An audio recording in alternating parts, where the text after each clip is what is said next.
You wanted the best. You've got the best podcast. The hottest podcast in the world. The Chris Voss Show, the preeminent podcast with guests so smart you may experience serious brain bleed. The CEOs, authors, thought leaders, visionaries, and motivators.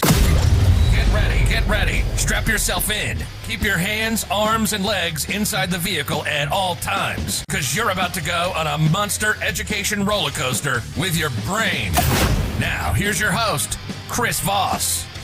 Hi, folks. It's Voss here from the ChrisVossShow.com, the ChrisVossShow.com. Welcome to the big show, my family and friends, dogs, cats, relatives, neighbors, insects, stuff that it's in my backyard that I haven't learned to identify because I flunked second grade. Welcome to the Chris Voss Show. We certainly appreciate you guys tuning in. As always, further show your family, friends, and relatives. Gives a 5-star review rating over there on, the iTunes over there.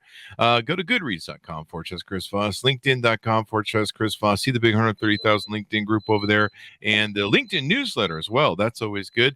And also go to youtube.com/Chris Voss. Today, amazing gentleman on the show. He's going to be talking to us about how he has built an extraordinary real estate business and passive income in there.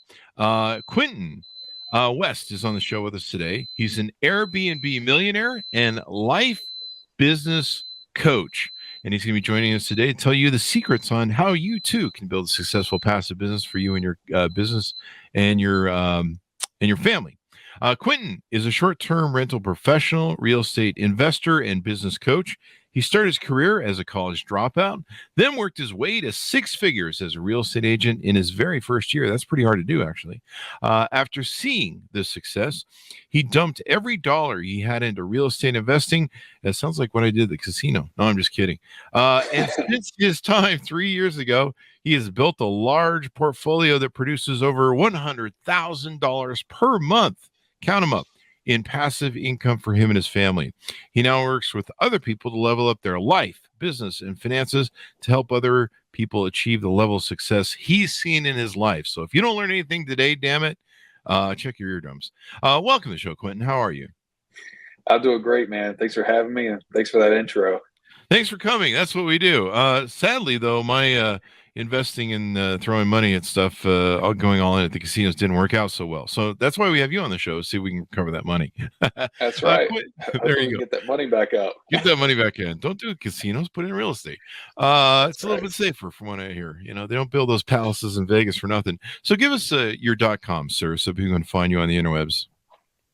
Yeah, so just find me on realquentinwest.com, or the easiest is probably Instagram, Q Deals Homes. There you go. And you post a lot of Instagram videos over there. People love them, talking about everything you do. So people should check that out.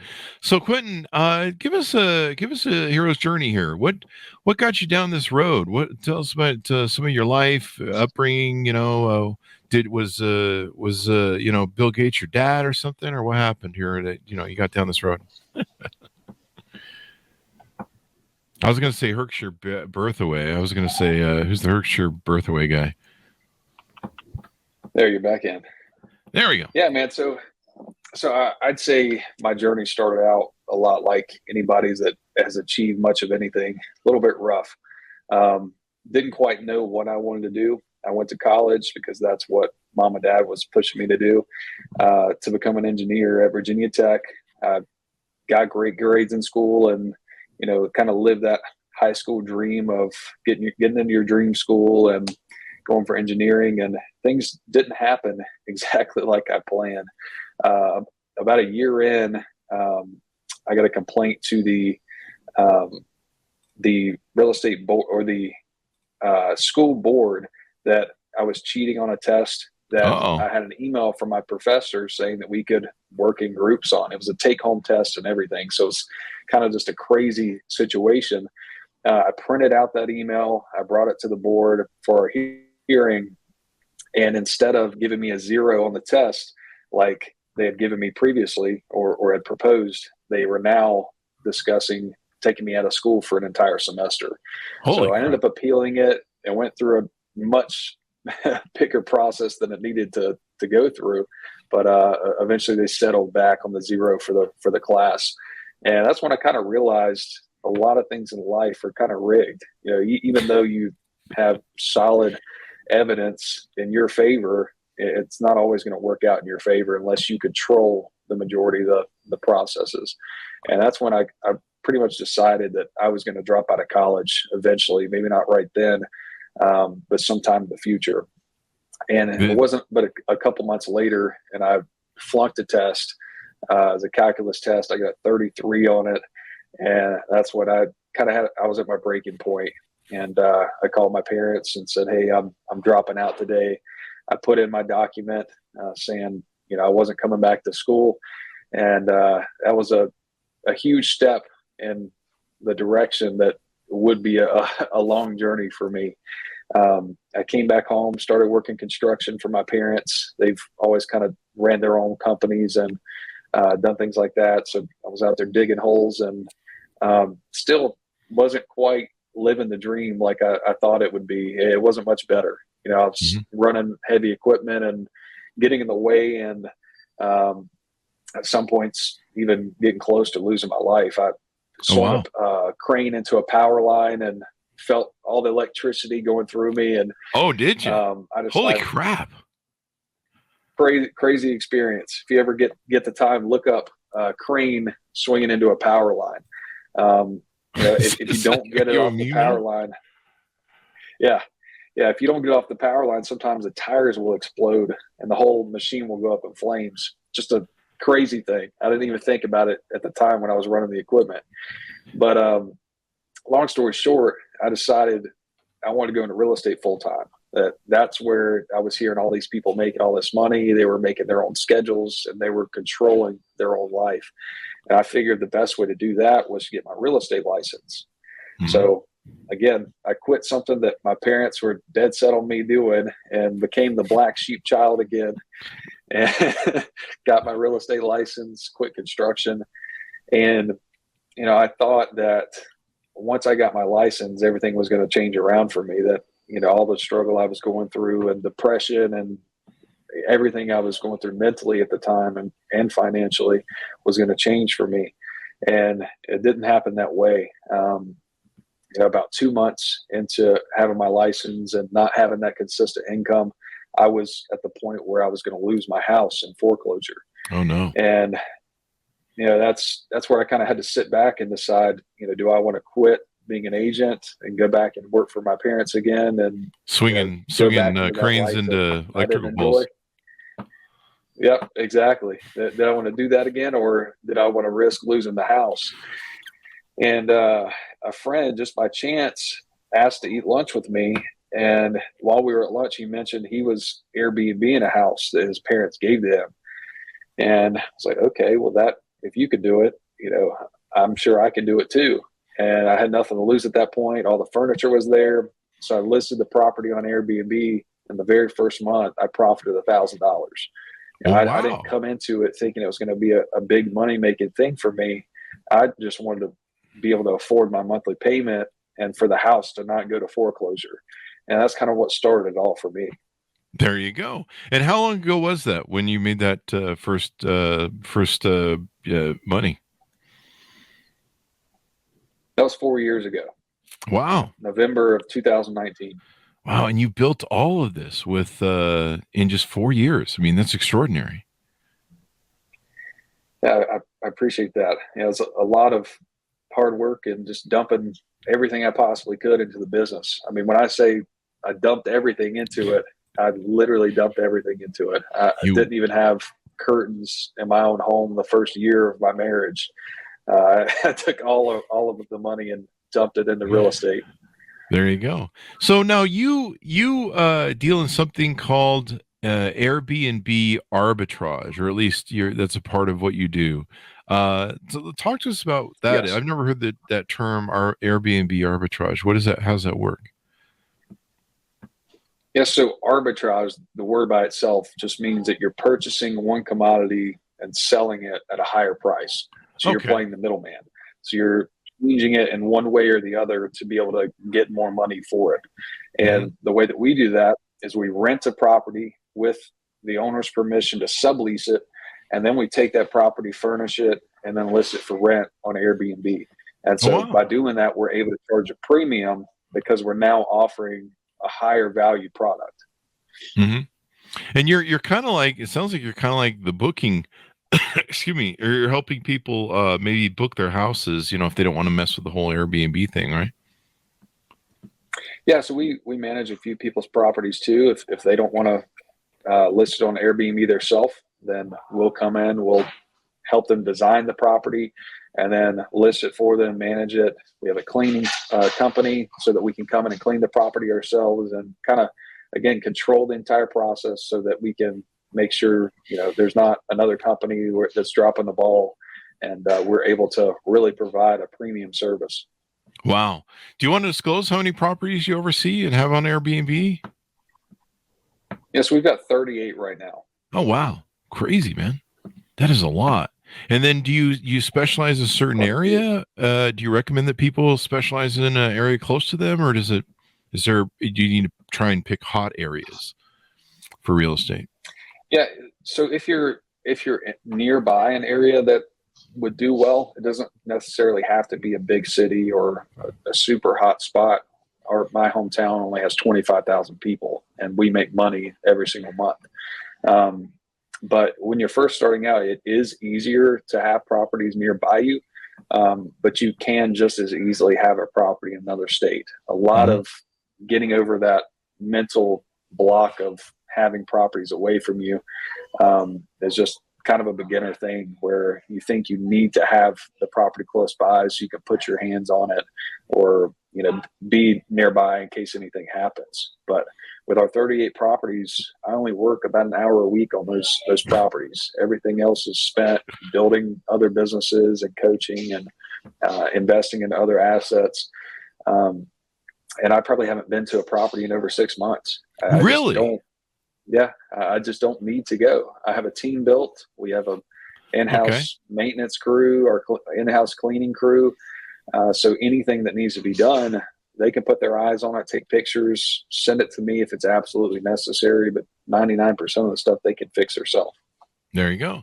And so let's talk about your coaching program and how you help people. You're a life and business coach. Give us an overview of that and how it works. I'm sorry, say that one more time. You're a life and business coach. Give us an overview of how that works with how do you coach people, et cetera, what you help them with. Yeah, so we help people from all walks of life, whether they're just starting out and don't even know what Airbnb is, up to people that have properties already but want to optimize the performance. So recently we took on somebody, they had 4 properties and they'd never gotten any real coaching on how to optimize their units. They were losing $3,000 to $5,000 every single month. Oh my and God. Within 45 days, we helped them turn those properties around to where they profited $10,000. And a lot of Airbnb is marketing. It's not just as easy as taking pictures and throwing it up on the platform. There's things like, user retention and how long people stay on your listing. All of those factors go into how often Airbnb promotes your listing and how well your listing does on the platform. That can make all the difference too, in making money. So when people work with you, you help them, teach them the same basic fundamental things that you used. You do some business or some life coaching as well, I guess. Yeah, so it all kind of comes into the same stuff. We help people with mindset and things that they're struggling with in the same program, because a lot of the reasons why people aren't growing in their business is because there's some kind of mental block, with them personally. It's not always that they don't have the resources or the knowledge or things that they need to grow that business. And that's when I can come in and kind of evaluate where they are mentally and help them get over those mental barriers so that they can either start or grow their business. There you go. So, with I know the real estate market has changed a little bit with higher interest rates that are out there, but it's still a very tight inventory. I mean, there's not a lot of growth that's gone on in housing as part of the problem. How do you see things going out in the future? I think interest rates may have peaked, but is it still a good market to be able to make money on Airbnb and stuff for entry point people? Yeah, so I see there's a lot of oversaturation in big markets, like big major cities, but smaller rural areas, like where I'm at and the places that I teach to invest in, there's still plenty of opportunity. I mean, there's a lot of markets that I've been analyzing with my students that have less than 300 units. And the properties that are in the area, they're dominating because there's nobody operating at a really high level. So that's where people like my students can come in and invest in when they're getting, help from somebody like me that's been in the business for a couple of years and has seen the ups and downs of the market and knows the back end and how to optimize the unit, can really outperform everybody else. And they can take the lion's share of that market. There you go. Now, I see that, let's see the question I had for you.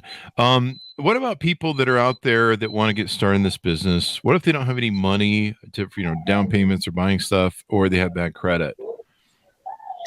Yeah, so there's one way to get started. Well, there's a couple ways, but one major one to get started without any money at all, and that's co-hosting. So basically, you're managing the property for another owner for a fee. So early on, I had maybe 10 or 15 properties, and that's about the time where I decided to quit my job as a real estate agent. And I kind of put myself in a tight spot because I had enough money to live off of, but not enough to continue growing. And so I didn't have enough cash flow to continue growing at the point that I was before I quit. And one thing that I did to kind of get over that hump to where I didn't have the funds to grow was start co-hosting for people. So I found people that either had properties already or that wanted to buy properties, and then I partnered with them as a manager. I took 20% as a management fee, and then I was able to make that extra cash flow so that then I could put that into my business and keep growing. There you go. What about liability wise? Do you share liability if anything happens? How do you work all that out? Yeah, so we have a insurance policy for each property that we rent. If we're co-hosting, we have very little liability. In fact, we make them sign a waiver that says anything that happens on the property, we're not liable for. But we do have our own insurance, and Airbnb also has an insurance policy to kind of cover us and the owners of the property, regardless of how that dynamic works. And that way, if somebody gets hurt or there's property damage, then we're covered and we can take care of that. Well, this is pretty extraordinary, man. In 4 to 5 years, you built this up. You have a team that's helping you do it. And you're spending 1 hour a week, dotting the I's and crossing the T's. I mean, that's a great passive income sort of thing going on there, man. That's an awesome achievement. Yeah, thank you. At this point, it is semi-passive. I don't think there's really anything that's truly passive. But it took a long time to get to this point for sure. I mean, up until a year and a half ago, it was just me, and then I started investing in mentors and people that were doing a lot more than me to teach me the right way to build the business, so that I wasn't working 5 a.m. to 10 p.m. every single day, doing all my own maintenance, doing all my own repairs, filing all my own complaints with Airbnb on guests. Those things just steal your time. You really have to learn how to build the business in the right way so that you can focus on working on your business instead of in your business. That's when you will really learn how to grow. There you go. Now, this is the first time I ever really heard about doing stuff like this. Normally, we'll have people on the show, they talk about real estate investing, passive investing for real estate, et cetera, et cetera. How do you feel that this, it seems kind of obvious, but I mean, how do you feel that this is what you're doing better than investing in real estate as an investor in real estate properties and then renting them out, for attorney or whatever? Do you feel like this is better than that? And in what ways? So I think this is building the foundation. I really think this is the best tool that somebody can use that is working a 9-to-5 job right now, doesn't have a ton of cash flow, and wants financial freedom.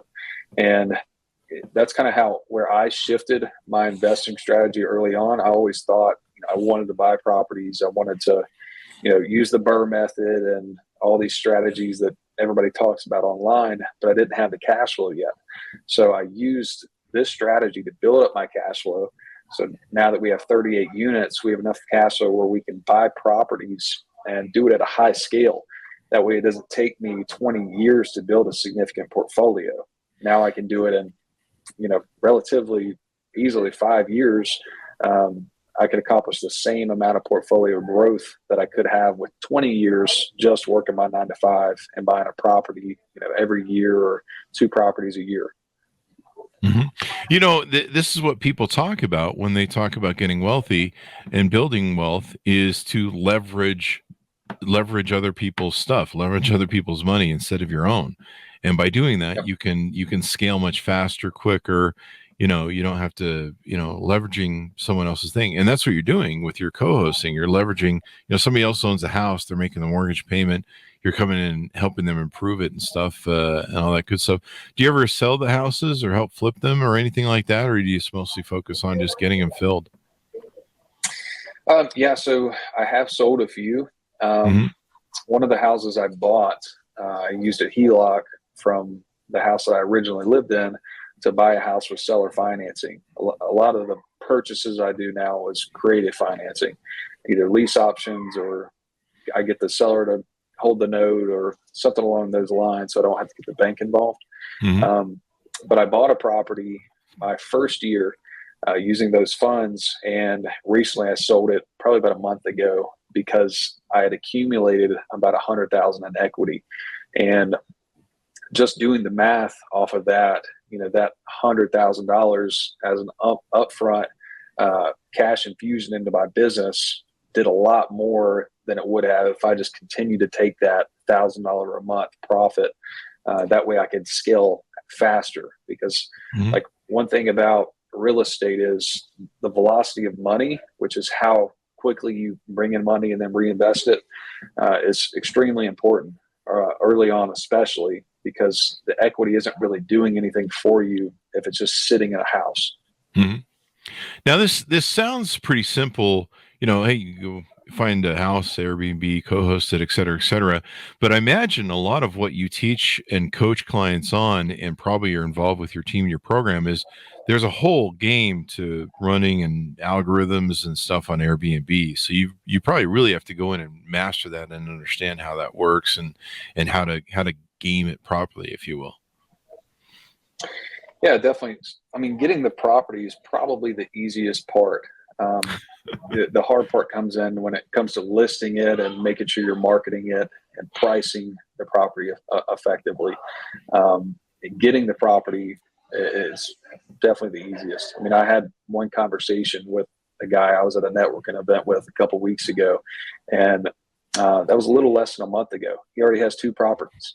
He had the money to invest and wanted a vehicle like this. And after one conversation and teaching him a little bit about the way we script our outreach to landlords, and he got 2 properties. And I fully expect him to start reaching out to me over the next couple months, because that's when the real problems start happening, when you can make extra money by learning pricing strategy and sending in damage claims to Airbnb and things like that. That's where you can totally change your business and make exponentially more money. I know that's one issue that you have in Vegas. They have that issue where, they party a little too hard in Vegas when they rent out some of those properties. And then I imagine you have to, I know Vegas has some rules and regulations on Airbnb. I imagine you have to make sure you're in a city and mindful of the regulations for the local stuff too, as well, huh? Oh yeah, absolutely. Absolutely. But the great thing about the damage claims is even if you repair something yourself, you can still charge them fair market value for the repair. Oh, wow. So like early on when I was fixing everything myself, sometimes I would profit up to $1,000 on a claim because I went in, and even though it only took me an hour to fix everything, it would have costed me much more if I hired it out to somebody that was a professional. But since I built the skills and have been doing everything myself for so long, I could cash in on those damages. And that's a big part of having a coach, knowing when and what you can charge. There you go.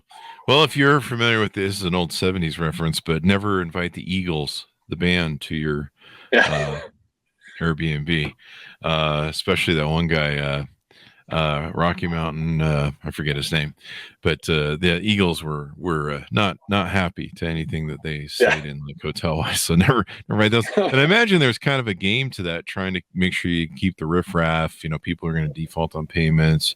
People that might want to just, I don't know, throw parties in the house and destroy it. There's probably a whole game to that. Oh yeah.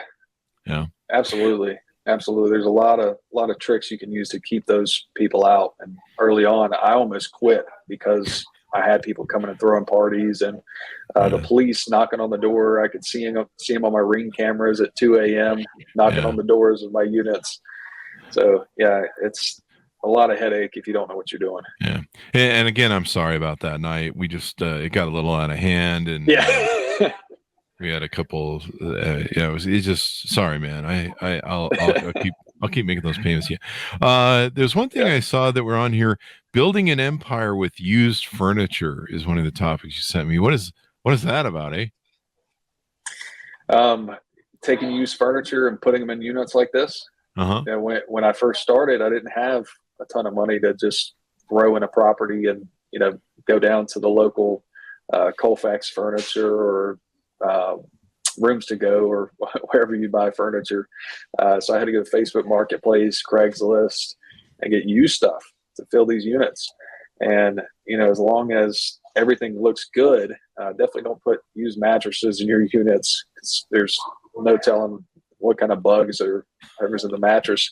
But like dressers and bed frames that aren't fabric, and some couches, if they're really nice, I mean, you can get those for pennies on the dollar and outfit a unit for fairly cheap.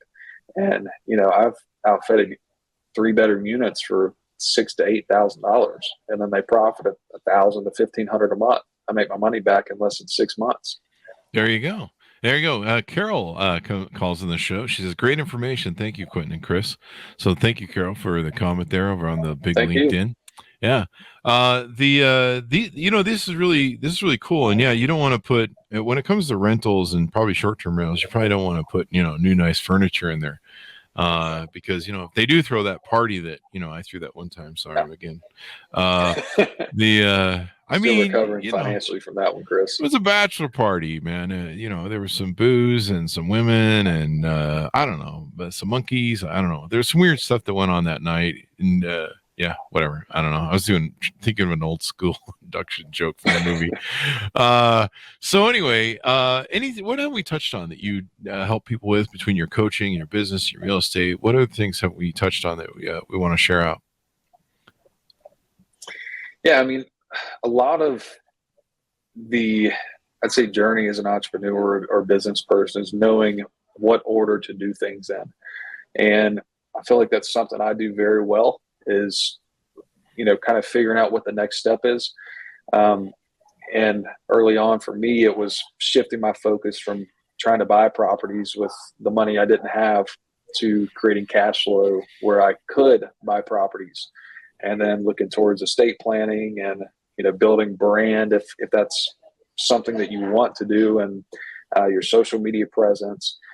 So I think if somebody is kind of at a point where they don't know how to get to the next level, or they don't even know what that level looks like, then that's an opportunity to reach out to somebody like me or somebody in the space, so that they can get some help, clarity on what that next step looks like, or what steps they need to take to get there. Because a lot of people that I interact with, they might have money, like they may not need the money to that arbitrage brings, and they don't want the headache, but they want to invest in real estate and get that semi-passive income. And that's where, having a network and talking to guys that are in those kind of rooms can get you to that next level. So if any of your listeners are kind of at that spot, they're more than welcome to reach out to me. There you go. And I imagine you help people with, going from a broke mindset, where you're paycheck to paycheck, to, rolling in the bucks. That can be a bit of a head spinner, especially if you do it in a short term. And so you probably help people get used to, the mindset of dealing with that level, not sabotaging themselves. Some people do that when they get successful. They'll sabotage themselves and stuff.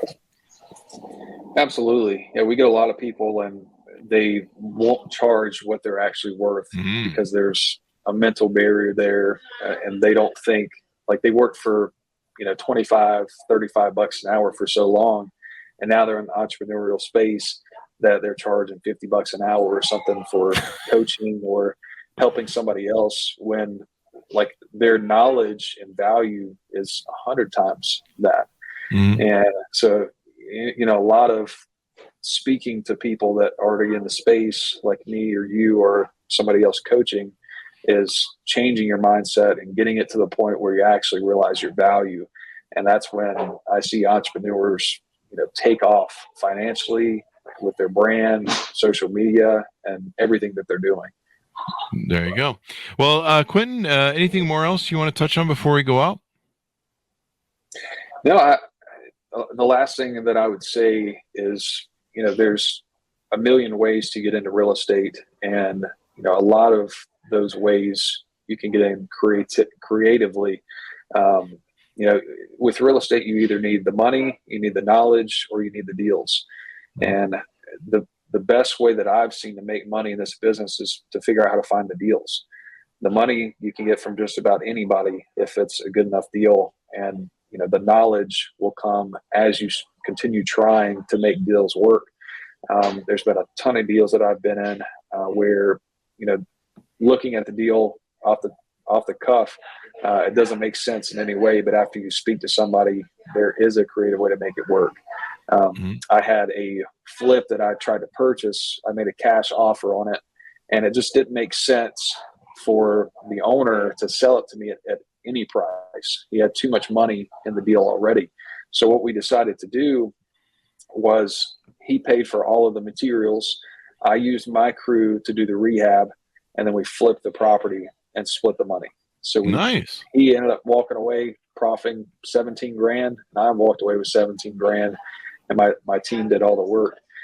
So props to them. But there's so many creative ways that you can make money in real estate. So don't give up on the first off the cuff idea that you get to invest. There's a way to make it work. And the best thing is call you for advice first and get coached. Yeah, that's right. There you go. That's right. Send the deal to me. There you go. So Quentin, do you do any deals with any of the people you coach? Maybe they come across something, you decide to work with them?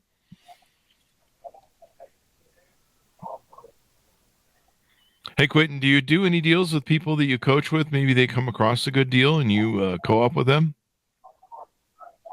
Yeah, it just depends on the deal. I mean, usually we can make something work. I would say if you find something and you even think it's a good deal, shoot it over to me, or I've got a private Facebook group of over 1,200 members. I'm sure somebody can make it work for you and get some money in your pocket, even if it's just a finder's fee. There you go. So you got a great network too. Quentin, give me your .com so people can find you on the interwebs, please. That's Real Quentin West, QUENTINWEST.com. There you go. Thank you very much, Quentin, for coming on the show and sharing your knowledge with us. I'm sure we're going to inspire a lot of people. Absolutely. Thanks for having me. There you go. And thanks, Mountains, for tuning in. Go to goodreads.com/Chris Voss, youtube.com/Chris Voss, linkedin.com/Chris Voss, those crazy places around the internet. Thanks for tuning in. Be good to each other. Stay safe. And we'll see you guys next time.